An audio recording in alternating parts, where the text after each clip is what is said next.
하나님의 말씀 로마서 6장 1에서 2절입니다. 다 같이 한 목소리로 읽겠습니다. 시작. 그런즉 우리가 무슨 말을 하리요? 은혜를 더하게 하려고 죄에 거하겠느냐? 그럴 수 없느니라. 죄에 대하여 죽은 우리가 어찌 그 가운데 더 살리요? 아멘. 하나님, 오늘도 주의 말씀 앞에 섭니다. 사도를 통하여서 계시하신 그리스도 안에 있는 그 놀라운 복음을 우리에게 알게 하시고 더 깨닫게 하시며 그 복음의 실상 안으로 들어갈 수 있도록 빛 비춰주시고 성령님 깨달을 수 있는 은혜 허락하여 주옵소서. 주님, 이 시간에 주의 음성 듣기를 원합니다. 우리의 귀를 열어주시고 우리의 마음이 주의 말씀 받아 많은 열매 맺을 수 있도록 복 내려 주옵소서. 말씀을 전하는 종을 붙들어 주시고 주의 권능으로 말씀을 선포하게 하여 주옵소서. 예수님의 이름으로 기도합니다. 아멘. 우리나라에는 그 국민들을 위한 여러 가지 복지 제도가 있습니다. 어떤 것은 보편적으로 다 누릴 수 있는 것이죠. 근데 어떤 혜택 같은 경우에는 특정한 어떤 자격을 증명해야만 받을 수 있습니다. 아이를 낳으면 육아를 가정에서 전적으로 책임질 수도 있고 아니면 어린이집에 보낼 수도 있죠. 이것은 개인의 가정에서 이제 선택하는 건데, 그런데 어린이집에 보내는 그 일체 비용을 기본적인 비용을 국가에서 이제 지불해 주죠. 국가에서 지불해 줍니다. 보내지 않는다면, 만약에 가정에서 아이를 돌본다면 그에 준하는 금액을 이제 가정에 지원을 하죠. 참 아이를 키워보니까 우리나라 제도가 꽤 괜찮더라고요. 그런데 이제 그 어린이집에서 아이가 일정 시간을 넘어서 더 머물기 원한다면, 그 아이가 더 어린이집에 좀 더 맡기고 싶다면은 기본적으로 부모가 맞벌이라는 것을 증명하는 그런 서류를 국가에 제출해야 합니다. 그렇게 함으로써 이제 그 타가제도, 국가의 타가제도의 남용을 막고, 그리고 아이를 어린이집에 보내는 그거 자체도 다 국가 예산을 쓰는 거잖아요. 그러니까 이 국가 재정을 규모 있게 사용할 수 있도록 이렇게 하는 거죠. 맞벌이 증명은 그렇게 어려운 거는 아닙니다. 근데 때때로 어떤 제도 같은 경우는 복지 혜택을 받기 위해서 자신의 가난을 증명해야 되는 경우가 있어요. 내가 이만큼 가난합니다. 내가 이만큼 어렵습니다. 라는 거를 증명해야 하는 경우도 있습니다. 그런데 이런 경우는 이제 굉장히 어떤 좀 자존심이 많이 상할 수 있다는, 개인의 자존심이, 가난한 분들의 자존심이 많이 상할 수 있다는 부작용이 있죠. 그러나 그 가난한 사람들을 위한 그런 제한된 예산이 목적에 합당하게 사용되기 위해서는 이런 자격 심사 과정이 없어서는 또 안 될 것입니다. 아무나 나 가난하니까 주시오 해가지고 다 안 가난한 사람이 받아가면 진짜 가난한 사람들의 혜택이 돌아가지 못하는 그런 어려움이 있잖아요. 이 법과 제도를 남용하는 사람이 항상 언제나 있기 때문이죠. 우리 주변에서 그냥 이렇게 흔히 들려오는 얘기들 있잖아요. 막 자기 재산을 교묘하게, 어떻게 하는지도 모르겠어요. 교묘하게 숨기고 임대 아파트에 당첨이 돼서 임대 아파트에서 사는데, 그런데 그 몰고 다니는 차를 보면은 굉장히 고가의 막 외제차, 벤츠 이런 거를 끌고 다니는 분들이 있다는 거예요. 어떻게 하는지 잘 모르겠어요. 그런 거를 이렇게 막 사람들이 진짜 보면은 이거 뭔가 법에 허점이 있는 것 같은데, 뭐가 잘못되어 있는 것 같은데 라고 그렇게 느끼게 되는 거죠. 복지제도뿐 아니라 어떤 법이나 제도가 좋은 취지로 만들어진다 하여도, 사람들이 좋은 의도를 가지고 사람들을 도와줘야지, 혹은 좋은 사회를 만들어야지 하는 그런 걸 만들어낸다 하여도 현실에서는 늘 그것을 자기의 악한 의도로, 자기 이익을 위해서 악한 의도로 이용하는 사람들이 있습니다. 남용하고 또 일부러 그렇게 법의 법망을 피해서 자기가 혜택을 받고 다른 사람 것을 이제 거의 훔치는 그런 게 되는 거죠. 그래서요, 법을 만들고 집행할 때는 그런 변수를 늘 이게 악용될 수 있는 여지, 오용될 수 있는 여지를 늘 생각해야 할 것입니다. 자신이 죄인임을 깨닫고 또 머리 위에 있는 하나님의 진노로 인하여서 고뇌하고 두려워하고 고통스러워하는 이들에게 칭의의 선물은 큰 평안과 기쁨을 제공합니다. 하나님과 원수되었던 우리는 예수께서 흘리신 피로 인하여서 하나님과 화목하게 되었죠. 그리고 화목하게 된 우리는 예수 그리스도의 순종하심으로 인해서 하나님 앞에서 의인이 되었습니다.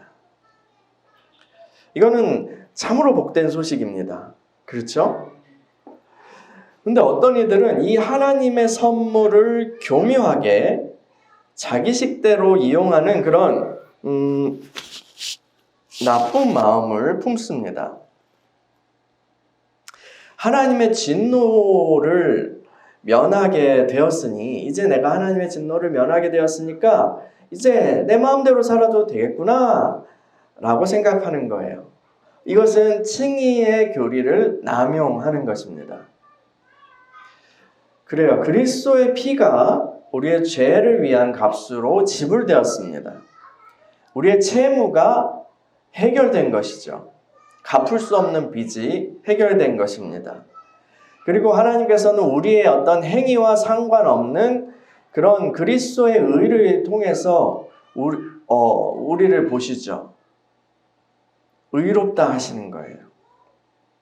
우리는 멸망을 면하였을 뿐만 아니라 의인이 되어서 천국의 상속자가 하나님의 상속자가 되었습니다. 그래요? 그러면 다 된 거 아니에요? 다 된 거잖아요. 굳이 우리가 이 세상에서 거룩하게 살려고 발버둥 칠 이유가 더는 없지 않습니까? 천국에 들어가면 다 된 거잖아요. 그렇지 않아요? 상급이요? 천국 상급이요? 에이, 천국이면 다 같은 천국이지. 또, 그냥 받으려고 그렇게 아둥바둥 힘들게 삽니까? 천국 가서 그냥 개털 모자 쓰든지, 면류관을 받든지, 거기가 그냥 천국인 거잖아요. 그런 유치한 말 하지 말아요. 거긴 그냥 천국이니까 나는 그냥 그걸로 만족입니다. 아니, 그리고 우리가 죄를 범한다 해도 주님은 계속 우리에게 용서를 베푸시잖아요. 또 하나님은 변함없이 나를 사랑하시고 말이에요. 오히려 이렇게 생각해 보자고요. 우리의 연약함이 드러날 때 하나님의 은혜와 자비가 더 빛나는 거 아닐까요? 더 크게 강조되는 거 아닐까요? 바울은 칭의의 선물에 대해서 설명하고 난 후에 어떤 사람들이 이런 식으로 잘못 반응할 것을 예상한 것 같습니다. 로마서 6장 1절 다시 읽어볼까요? 6장 1절 시작. 그런즉 우리가 무슨 말을 하리요? 은혜를 더하게 하려고 죄에 거하겠느냐? 여러분 어떻게 생각하세요? 바울의 시대뿐 아니라 지금도 많은 사람들이 칭의 교리를 남용하는 것 같습니다. 언제든지 죄사함은 제공되고 또 반복적으로 범죄하여도 괜찮다고 생각하는 거죠. 또 우리의 행위와 상관없는 예수 그리스도의 의로 하나님 앞에 나아갈 수 있으니까 우리의 생활은, 우리의 삶은 크게 상관없거나 혹은 그건 옵션 같은 것으로 생각하는 거예요. 옵션이요. 있어도 되고 있으면 좋고 없어도 되는. 그래서 이 칭의교리의 비판자들은 이 이신칭의로 대표되는 값싼 구원이 믿는 이들을, 교회를 망쳤다라고 말하기도 합니다. 왜냐하면 현실적으로, 현상적으로 나타나는 믿는 이들이 보이는 행실이, 그들의 생활이 아주 개떡 같기 때문입니다. 그런데도 그렇게 개떡같이 살아가면서도 막 자기들은 되게 천국 티켓을 받았다고, 그것을 보장받았다고 우월감을 가지고 좋아하고 기뻐하는 것을 막 본 외부인들은 혀를 차는 거죠. 아, 이런 이상한 종교가 다 있나. 믿는 이들과 그 생활, 행실과의 관계성, 이 문제를 해결하기 위한 다양한 접근이 있습니다. 여러분도 교회에서 그렇게, 여러분이 그렇게 생각하셨거나 아니면 이런 식으로 배워보신 분들도 있을 거예요. 어떤 이들은 이렇게 말합니다. 우리가 구원을 받았으니 그 은혜에 감사하는 마음으로 열심히 주를 섬기고 교회 일을 하고 죄를 멀리하는 삶을 살아갑시다. 또 이렇게 말하는 사람도 있어요.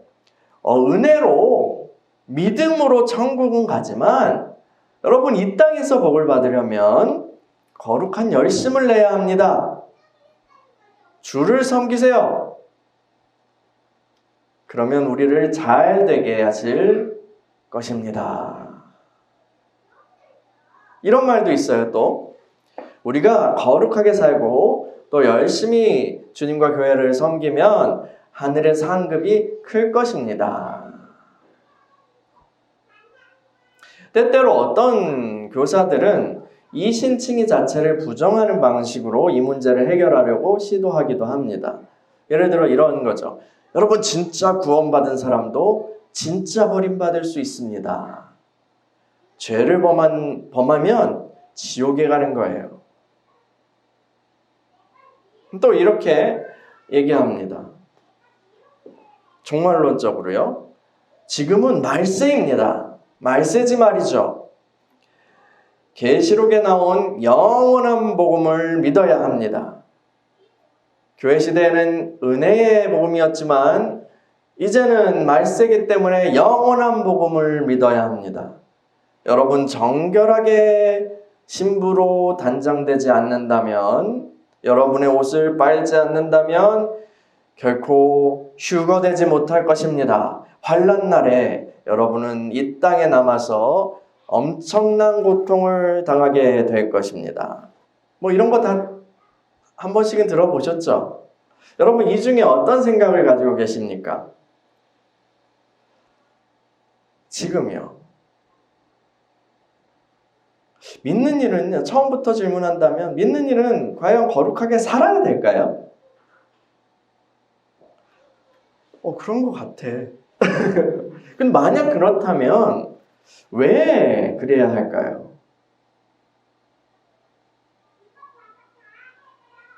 사실 이것은요, 우리가 머리 싸매고 고민한다고 나올 수 있는 답은 아니고, 또 그것을 위해서 그 답을 고안해내야 할 문제도 아니에요.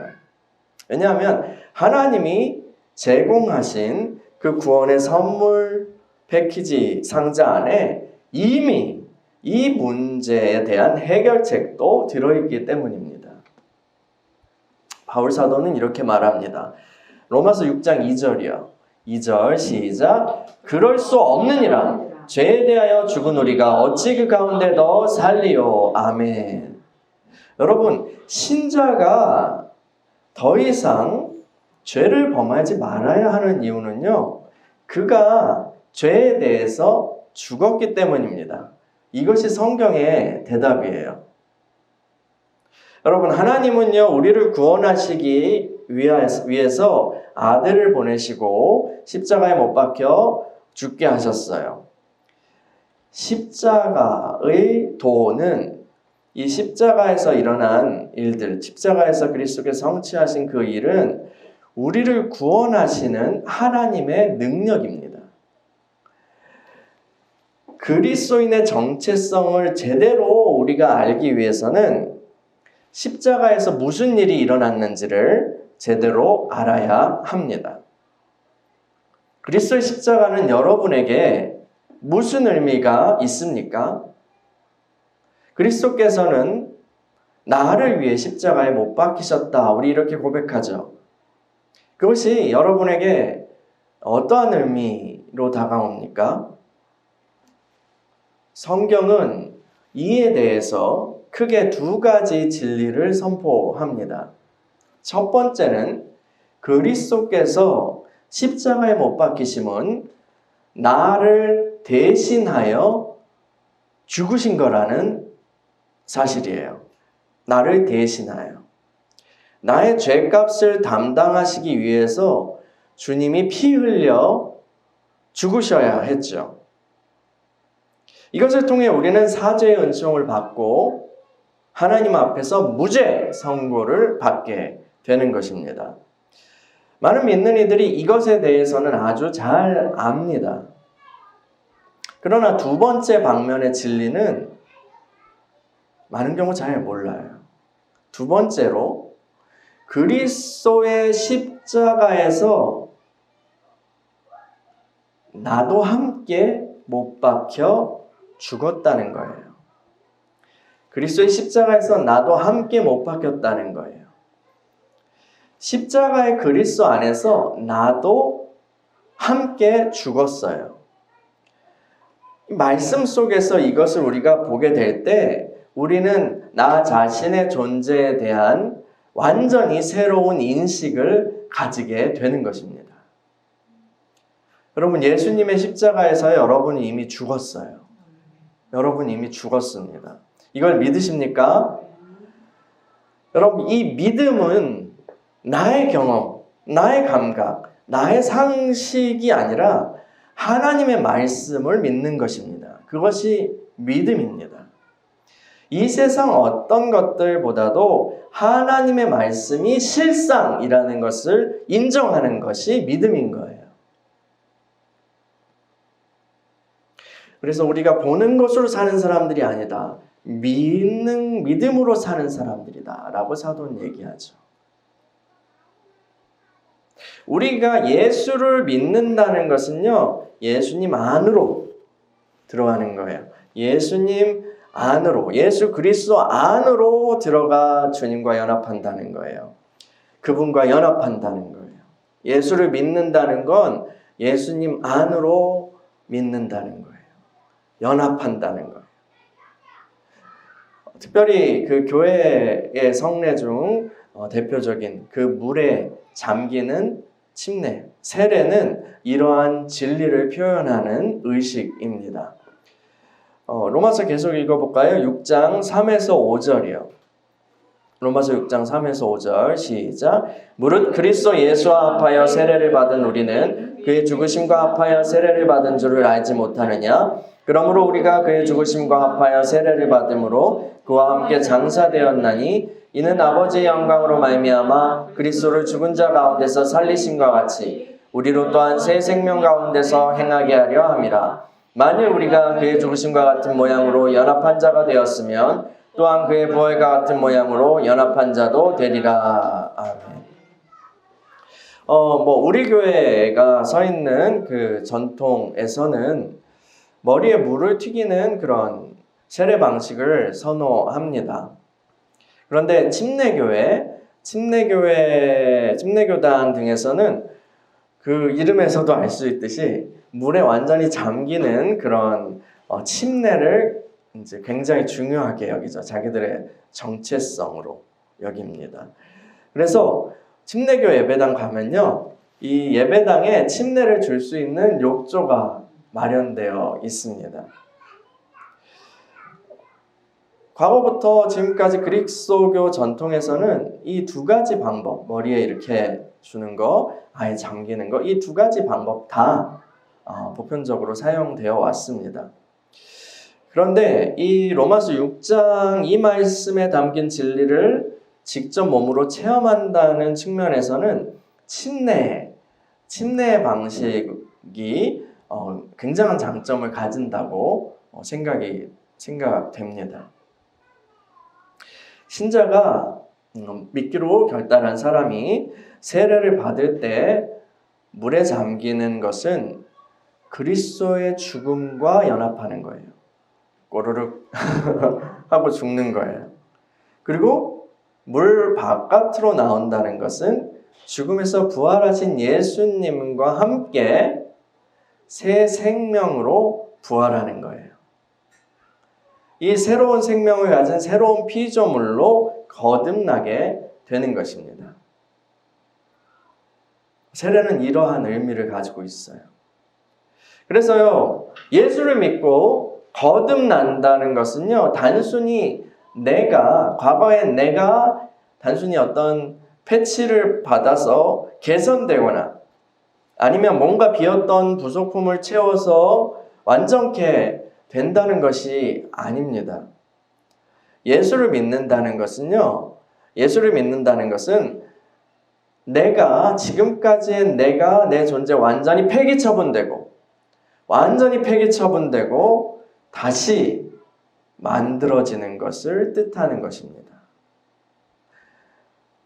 로마서 6장 6에서 7절 계속 읽어볼게요. 6에서 7절 시작. 우리가 알거니와 우리의 옛사람이 예수와 함께 십자가에 못 박힌 것은 죄의 몸이 죽어 다시는 우리가 죄에게 종노릇하지 아니하려 함이니 이는 죽은 자가 죄에서 벗어나 의롭다 하심을 얻었음이라. 아멘.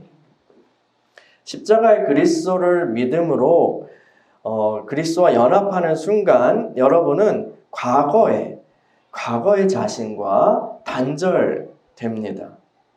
그리고 완전히 새로운 정체성을 가지게 되는 거예요. 바울 사도는 그것에 대해서 우리의 옛사람은 십자가에 못 박혔다라고 표현합니다. 여러분이 얼마나 큰 죄인인지 상관없어요. 여러분의 부모나 혹은 조상이 얼마나 흉악한 죄인이었는지도 관계없습니다. 여러분이 반역자 아담의 후손이라는 것도 하나님 앞에서 전혀 문제가 안 됩니다. 왜냐하면 여러분의 옛사람이 이미 죽었기 때문입니다. 아담의 후손이었던 여러분은요, 아주 질기고 강력한 끊을 수 없는 죄의 사슬에 묶여 있었어요. 처음부터 견고하게 우리를 사로잡은 그 죄의 권세가 우리를 지배하였어요. 올바로 내가 막 살아보려고 하지만 그 죄의 권세가 우리를 맨 사슬 하나를 꼭 당기면은 당기면은 바로 우리 그냥 실족하고 넘어지는 거예요. 꼭두각시 인형처럼 죄에 매여서 종노릇하고 있던 것이 바로 우리들이었습니다. 여러분 스파이 관련 영화나 드라마를 보면요, 정보기관 사람들이 상대편 진영에 그 첩자를 만드는 정보원 노릇을 하기 위해서 이렇게 사람을 포섭하는 그런 과정이 나옵니다. 그걸 어떻게 하냐면 물론 뇌물을 주기도 해요. 뇌물을 주기도 하지만 상대편 진영의 어떤 사람을 이렇게 막 사찰을 하다가 얘가 뭔가 약점이 있어. 그러면 그 약점을 포착해서 협박을 해서 말을 듣게 만듭니다. 그러면 이 정보를 빼와. 언제까지 이렇게 해와. 아니면 이거 정보에 보고하면은 너는 그냥 모스크바로 끌려가서 죽는 거야. 이런 거죠. 너는 그냥 아우지행이야. 이런 느낌. 그러면 약점 잡힌 사람은 자기가 살기 위해서 자기 편을 배신하면서 더욱 위험에 빠지죠. 나중에는 그 배신의 줄타기가 너무 힘들어서 제발 그만하게 해주세요. 놔준다고 했잖아요. 이것만 하면은 그만한다고 했잖아요. 라고 그렇게 빌어도 보지만 소용없죠. 이 사람은 끝이 정해져 있어요. 끝까지 이용당하다가 결국 죽게 되는 게 이런 존재 운명입니다. 죽음 외에는 그 고통을 탈출할 방법이 없습니다. 죽음 외에는요. 죽음 외에는 탈출할 길이 없다. 이거는 굉장히 비극적이고 절망적인 말이지만 사실은 번뜩이는 아이디어이기도 합니다. 범죄 영화 중에는요, 범죄자가 정부기관에 쫓기다가 자기가 죽은 것으로 위장을 해요. 자기가 죽은 것으로 위장을 해서 무사히 탈출해서 뭔가 이렇게 해변이 있는 그런 집에서 누워가지고 그런 뭐 우산이 꽂힌 그런 칵테일을 마시는 그런 자유로운 새 삶을 즐기는 그런 이야기들이 꽤 있잖아요. 실제로 범죄자들이 그런 사람들도 있겠죠. 자기가 죽은 것으로 위장해서 이제 새 삶을 사는 거예요. 죄 사슬의 메인 우리가 자유를 얻을 수 있는 길은요, 오직 죽음 외에는 없었어요. 하나님께서는 예수 안에서 우리를 죽이심으로 우리에게 자유를 주신 거예요. 나는 그리스도와 함께 십자가에 못 박혀 죽었습니다. 죄에 매여 있던 나는 이제 없습니다. 나는 자유인이 된 것입니다. 로마서 6장 8에서 11절을 계속 읽어볼게요. 8에서 11절 시작. 만일 우리가 그리스도와 함께 죽었으면 또한 그와 함께 살 줄을 믿노니 이는 그리스도께서 죽은 자 가운데서 살아나셨음에 다시 죽지 아니하시고 사망이 다시 그를 주장하지 못할 줄을 알미로라. 그가 죽으심은 죄에 대하여 단번에 죽으심이요 그가 살아계심은 하나님께 대하여 살아계심이니 이와 같이 너희도 너희 자신을 죄에 대하여는 죽은 자요 그리스도 예수 안에서 하나님에 대하여는 살아있는 자로 여길지어다. 아멘. 여러분, 이것이요 칭의의 선물을 오용하고 남용하는 이들을 위한 하나님의 해결책입니다. 이 감사함으로 감사해야죠. 하나님 구원을 감사해야 되는데 이 감사에 빚진 마음이나 아니면 어떤 또 다른 방식으로 부과될 형벌이 두려워서 신자가 죄를 멀리해야 하는 것이 아닙니다. 하나님께서 우리 존재 자체를 죄와 상관없는 자유로운 존재로 해방하셨어요.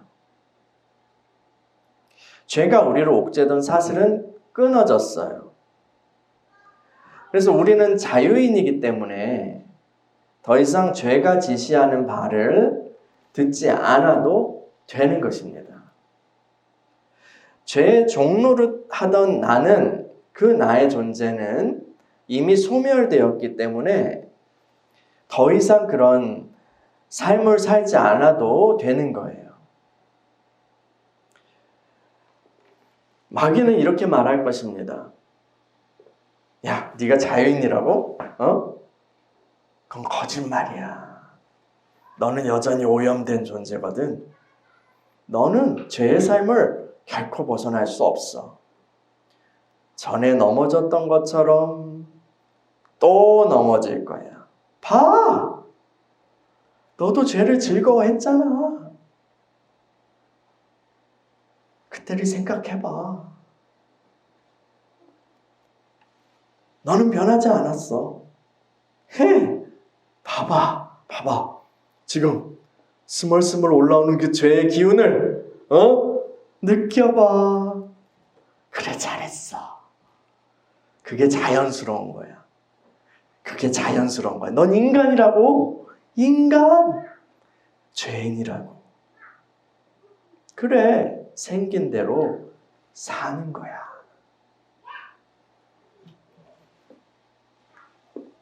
마귀가 그렇게 나올 때 우리는 어떻게 대응해야 될까요? 우리는 마귀의 음성을 가만히 듣고 있지 말아야 해요. 듣고 있으면 홀려요. 마귀의 음성을 거부해야 합니다. 그것을 받아들인다면 에덴에서 아담과 하와가 범했던 그 실수를 되풀이하는 것입니다. 우리는 무엇을 선택해야 될까요? 마귀의 말이요? 우리의 감각지식이요? 우리의 상식이요? 아니면 하나님의 말씀이요? 우린 무엇을 선택해야 될까요? 무엇을 붙들고 무엇을 받아들여야 될까요? 네, 하나님의 말씀을 선택해야 합니다. 하나님의 말씀 세계에 있는 그 실상을 붙잡아야 합니다. 우리의 감각과 이성이 그것과 다른 소리를 내고 있다고 해도 말이에요. 하나님의 말씀을 붙잡는 거예요. 나는 이것이 실상임을 믿습니다. 우리는 그리스도 안에서 죽었고 그분과 함께 살아났습니다. 죄의 종노릇 하던 나는 이미 죽었습니다.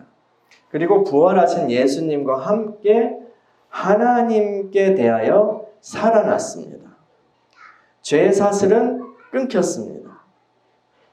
그리고 새로 살아난 나는, 새로 만들어진 나는 죄의 사슬은 끊겼고 새로운 선이 연결되어 있는데 그것은 하나님과의 연결된 생명의 선이에요. 생명선이에요.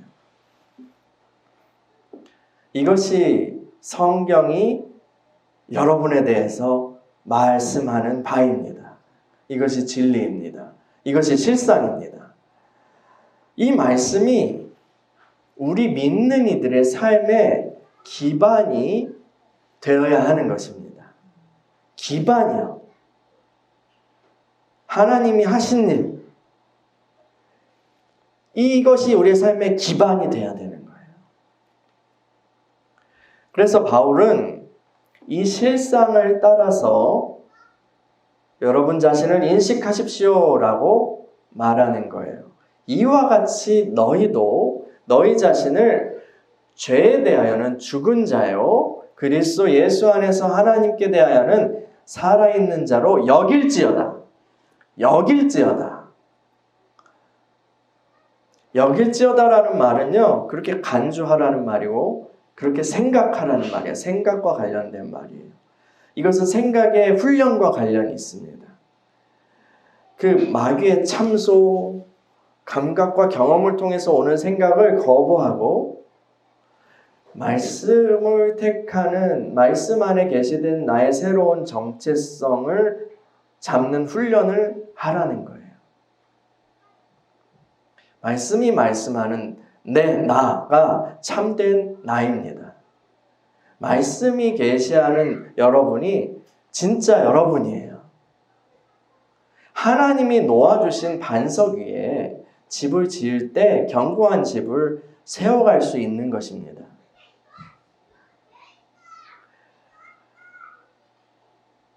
우리는 죄에 대하여 죽었습니다. 그리고 하나님에 대하여 살았습니다. 이것이 우리의 새로운 정체성입니다. 그렇다면 우리는 어떻게 살아야 할까요? 로마서 계속 읽어볼까요? 6장 12에서 14절 시작. 그러므로 너희는 죄가 너희 죽을 몸을 지배하지 못하게 하여 몸의 사욕에 순종하지 말고 또한 너희 지체를 불의의 무기로 죄에게 내주지 말고 오직 너희 자신을 죽은 자 가운데서 다시 살아난 자 같이 하나님께 드리며 너희 지체를 의의 무기로 하나님께 드리라. 죄가 너희를 주장하지 못하리니 이는 너희가 법 아래에 있지 아니하고 은혜 아래에 있음이라. 아멘. 여러분, 미운 오리 새끼 동화 아시잖아요. 이야기 아시잖아요. 내가 미운 오리가 아니라는 그 사실을 알았다면, 그리고 내가 백조라는 사실을 알았다면 백조로 살기를 선택해야 합니다. 백조로 살기를 선택해야 돼요. 여러분, 내가 믹서기라는 걸 알았다면요, 뭘 해야 돼요? 음식을 갈아야 돼요. 내가 보일러라는 걸 알았다면 물을 데워야 돼요. 내가 누구인지 제대로 알았다면 그 정체성에 합당한 삶을 선택해야 하는 것입니다. 우리는 더 이상 죄의 노예가 아닙니다. 죄가 손짓할 때 겁먹을 이유가 없습니다. 우리 습관은, 우리의 기억은 죄가 그렇게 하면 나는 이길 수 없었어. 나는 분명히 넘어지고 또 빠지게 되겠지. 그렇지 않아요. 그 나는 이미 죽었어요. 옛사람은 그리스도의 십자가 안에서 죽었고 나는 전혀 다른 정체성을 가진 새 사람입니다.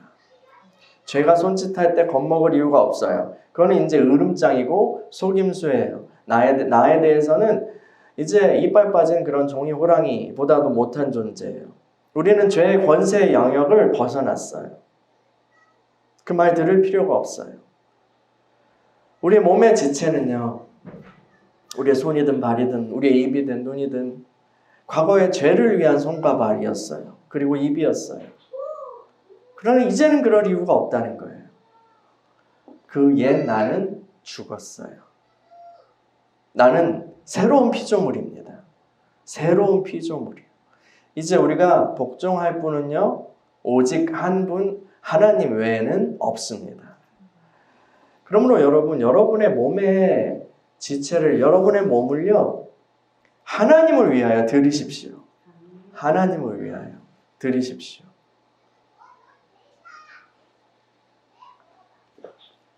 하나님께서 우리의 몸을 의의 그릇으로 사용하실 것입니다. 할렐루야. 여러분, 하나님의 구원은요, 너무나도 크고 풍성한 은혜입니다. 그리스도의 복음은요, 우리가 칭의교리를 남용하거나 오용하는 길로 빠지는 것을 허용하지 않습니다. 주님의 지혜가 얼마나 놀라운지요. 그러므로 우리는 사도와 함께 이렇게 고백할 수 있습니다. 내가 복음을 부끄러워하지 아니하노니 이 복음은 모든 믿는 자에게 구원을 주시는 하나님의 능력이 됨이라. 아멘.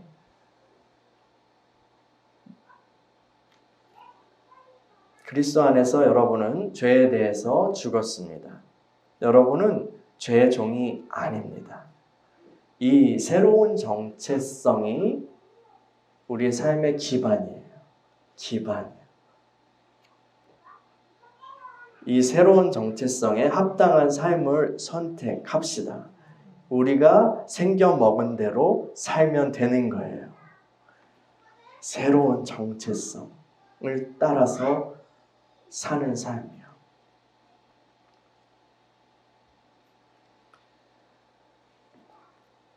거룩한 삶은 이 기반 위에서 행해지는 거예요. 주님께서 이미 다 이루신, 다 해결하신 기반 위에서 그것을 등에 업고 죄와 싸우고 거룩한 삶으로 나아가는 것이 그리스도인의 정상적인 삶입니다.